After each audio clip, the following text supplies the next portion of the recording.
Well, let's switch gears now to our chart of the day for this Friday. Switching gears entirely here, we're going to talk about the macro economy, specifically on U.S. bankruptcy filings. And this chart comes to you from S&P Global Market Intelligence. And I just kind of want to illustrate to you exactly what we're looking at here.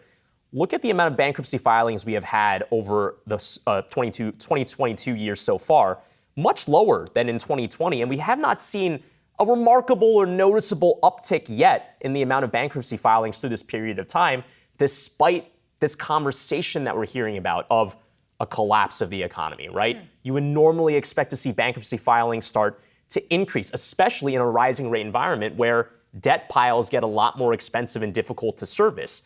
That story has already been happening through the first half of this year, and you have not seen a commensurate rise in the amount of bankruptcy filings.